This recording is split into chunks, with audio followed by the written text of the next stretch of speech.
মানে অনেক কুপান হয়েছে, গলা মলা ভাইরাল হয়েছে কুপায়। গাজীপুরের কাপাসিয়া উপজেলার সদর ইউনিয়নের রাউতকোনা এলাকা। শনিবার সকালে প্রবাসী মনির হোসেনের বাড়িতে যা দেখা গেল তা দেখে শিউরে উঠেছেন খোদ পুলিশ কর্মকর্তারাও। ঘরের মেঝেতে পাশাপাশি পড়েছিল ৩ শিশুর মরদেহ, বিছানায় পড়েছিল শারমিনের ভাই রসুলের দেহ, আর জানালার পাশে হাত মুখ বাঁধা অবস্থায় পাওয়া যায় মা শারমিনের মরদেহ। মা আমারে তো অনেক ভালোবাসতাম, এই কারণে 2 পারে আমি ঘরে উঠতে যাই, ঢুকছি যে মামা কই, যে মনে করেন দরজা খোলা, আমি যে ফার্স্টে মনে করি দরজা আটকানো, টুক্কা দিয়েছে যে মামা ঘরে আসে নাকি, যে ধাক্কা দিয়েছি দরজা খুলে গেছে। খুলে গেলে মনে করেন ভিতরে ঢুইকা দেখি যে শুয়ে রয়েছে। আমরা আগের বার এসে মামা ওইরকম শুয়েছিল, তা আমি মনে করছি ঘুমাই রয়েছে।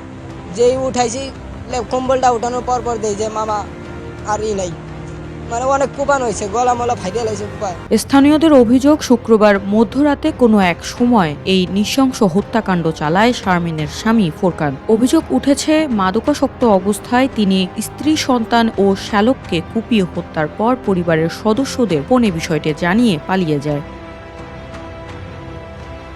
পুলিশ বলছে, ঘর থেকে উদ্ধার করা হয়েছে মাদকের সরঞ্জাম। প্রাথমিক তদন্তে পারিবারিক কলহ ও মাদকের মরণ নেশাকেই এই হত্যাকাণ্ডের মূল কারণ হিসেবে দেখা হচ্ছে। এ ঘটনায় জিজ্ঞাসাবাদের জন্য 2 জনকে আটক করেছে পুলিশ। একটি সাজানো সংসার চোখের পলকে বদলে গেল। হত্যার অভিযুক্ত ফোরকান এখন পলাতক। ঘটনার প্রকৃত রহস্য উদ্ঘাটনে কাজ করছে পুলিশের একাধিক টিম।